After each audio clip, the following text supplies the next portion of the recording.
La domination sur les consciences passe essentiellement par l'utilisation viciée du langage par la classe économiquement et socialement dominante. Étant détenteur de l'ensemble des moyens de communication, le pouvoir diffuse l'idéologie marchande par la définition figée, partielle et partiale qu'il donne des mots. Les mots sont présentés comme neutres et leur définition comme allant de soi. Mais sous le contrôle du pouvoir, le langage désigne toujours autre chose que la vie réelle. C'est avant tout un langage de la résignation et de l'impuissance, le langage de l'acceptation passive des choses telles qu'elles sont et telles qu'elles doivent demeurer. Les mots travaillent pour le compte de l'organisation dominante de la vie, et le fait même d'utiliser le langage du pouvoir nous condamne à l'impuissance. Le problème du langage est au centre du combat pour l'émancipation humaine. Il n'est pas une forme de domination qui se surajoute aux autres. Il est le cœur même du projet d'asservissement du système totalitaire marchand. J'ai envie de te parler d'une ruse linguistique qui m'énerve à un point. C'est l'origine du mot Dieu ou Dieu avec un X au pluriel. Donc posons-nous la question, d'où sort ce mot Dieu qui fait partie de nos traductions et de notre langage quotidien ? Il faut savoir que dans l'Ancien Testament, dont les écrits originaux ont été mis par écrit pour la première fois en ancien hébreu, puis ils ont été traduits en grec à partir du texte en araméen, puis après encore traduits en latin qui lui possède un alphabet phénicien, et cela à partir du texte grec pour enfin finir en français et dans les autres langues modernes en commençant par l'anglais. Par conséquent, c'est donc dans la langue hébraïque que cette Bible doit être prise en compte avec toutes les spécificités et particularités que cette langue possède tant au niveau vocabulaire que de la grammaire. Alors, que voit-on dedans ? Eh bien, tout simplement, on y constate que le mot Dieu ne se trouve nulle part dans le texte. Invraisemblable, n'est-ce pas ? Dès lors, quel est donc le mot employé dans cette première Bible hébraïque autour duquel tout s'organise ? On y découvre que ce mot est un nom, et ce nom est Elohim. Le premier verset de la Bible en hébreu est celui-ci. Au commencement, Elohim créa le ciel et la terre. Elohim est un nom propre, et les noms propres ne se traduisent jamais. Je dis bien jamais. De ce fait, il ne peut être traduit par le mot Dieu. Elohim, qui a pour racine El, signifie tout bonnement Allah. Ce El que l'on retrouve également dans le nom des deux nations.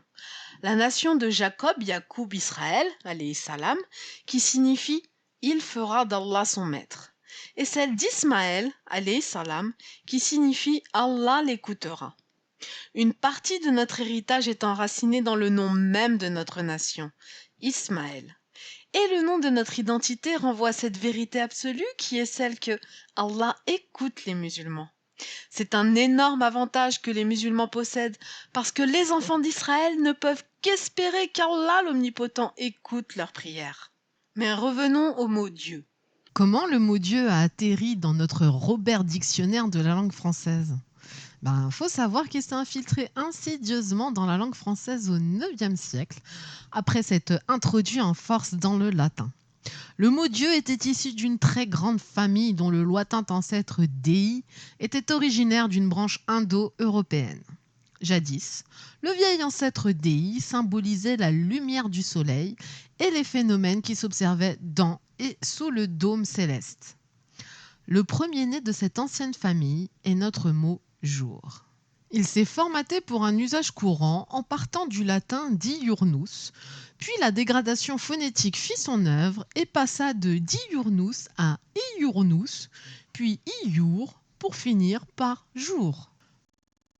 Le mot diurnus a sa première syllabe di, issue du latin dies, qui se traduit également par jour et que l'on retrouve dans le calendrier solaire des mécréants tels que lundi, lunaes dies, jour de la lune, mardi, martis dies, jour de Mars, et ainsi de suite, pour toute la semaine.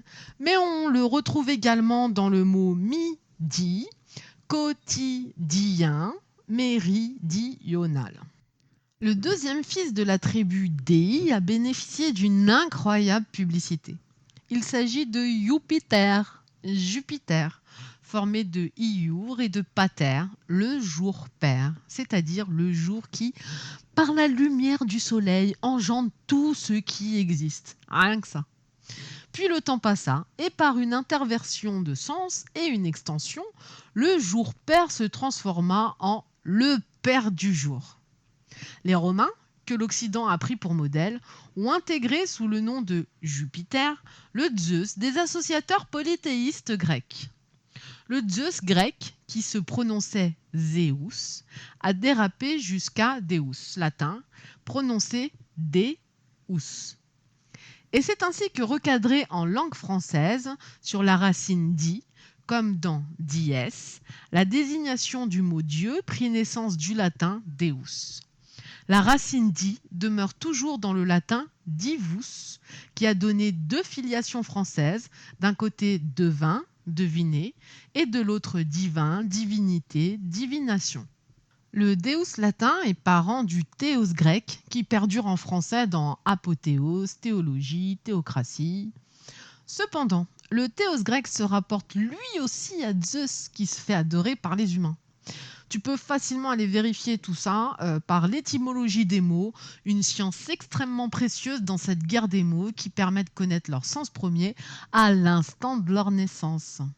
En utilisant le mot théos à l'époque de l'égaré Archimède, puis le mot Deus à l'époque d'un autre égaré nommé Jules César, les Grecs et les Romains évoquaient Zeus, Jupiter, qui était leur culte absolu de leur adoration. Donc nous avons là un Deus, Dieu, Zeus, Jupiter, le père du jour, qui se prétend être Allah l'unique. Cette créature appelée Dieu usurpe et falsifie le nom d'Allah l'Éternel, qui lui est intraduisible dans tout texte qui le mentionne. Le mot Dieu et son entité usurpatrice assimilée est une abomination, parce qu'Allah, le maître du pouvoir, est unique. Il est le créateur de tout. Et parmi tous ces 99 nobles noms, intraduisibles, ni Dieu, ni Zeus, ni Jupiter n'y figurent. On n'a pas d'Al-Zeus ou d'Al-Jupiter, non, ça n'existe pas. En revanche, on trouve le nom d'Allah traduit dans la plus grande des ignorances par Dieu, qui évoque donc Deus, Zeus, Jupiter, le père du jour, adoré par les Grecs et les Romains. Donc, par analogie, lorsque nous prononçons « gloire à Dieu », en dépit total de nos intentions, cela veut dire « gloire à Zeus, Jupiter ». Lorsque nous évoquons Dieu, ce n'est absolument pas Allah l'unique que nous évoquons, mais malheureusement toujours ce satané Deus, Dieu, Zeus, Jupiter. Tu comprends la nuance ? On aimerait bien savoir qui se cache derrière l'entité Deus, Dieu, Zeus, le père du jour, Jupiter. À qui donc profite le crime ? Eh bien, Allah le savant nous offre une piste de réflexion dans la sourate 43, l'ornement, verset 62. Il nous dit que le diable ne vous détourne point, car il est pour vous un ennemi déclaré. Donc on apprend que le diable nous détourne et que c'est notre ennemi. Donc avec cet avertissement d'Allah le savant, nous n'avons absolument pas besoin de mener l'enquête bien loin. Il nous offre dans sa grande miséricorde l'entité du coupable qui nous a détournés. Cette abominable traduction du nom d'Allah le sublime et cette usurpation d'identité profitent de toute évidence à un diable nommé jadis ici-bas Deus, Zeus, Jupiter, et aujourd'hui appelé Dieu. Cronos sait que Rhea était enceinte, et il attend qu'elle lui présente son dernier-né. Rhea a tout prévu. En guise de nouveau-né, elle offre à Cronos une pierre enveloppée de l'ange. Apparemment, le glouton titan n'y voit que du feu et la dévore. Comment pourrait-il se douter que là-bas, en Crète, sur le mont Ida, un fils viendra venger sa mère, libérer ses frères, le dépouiller de ses honneurs et régner à sa place sur les immortels.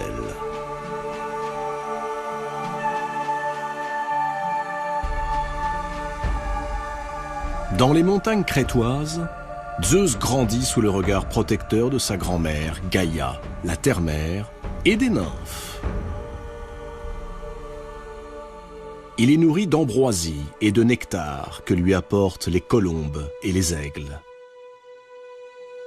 Il savoure de délicats rayons de miel que les abeilles distillent exprès pour lui.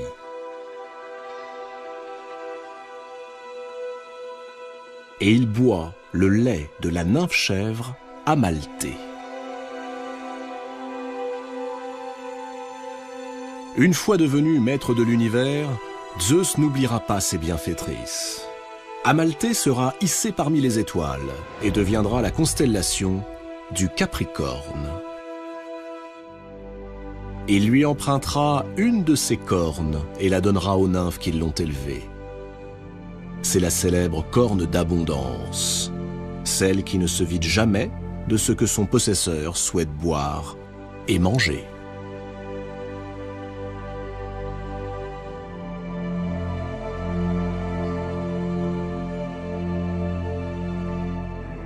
Mais pour l'heure, le danger guette. Cronos a fini par se rendre compte qu'il avait été floué par son épouse. Il s'est mis à la recherche de ce fils qui a échappé à sa morbide obsession. Il sait qu'il y va de son trône.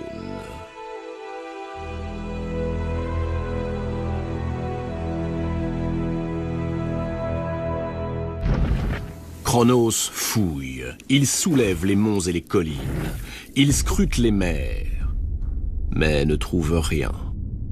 Et pour cause, on a caché le berceau du petit Zeus dans une caverne du mont Ida. Et devant l'entrée, de curieuses créatures ont été postées. Les curettes. Qui sont-ils? De turbulents démons.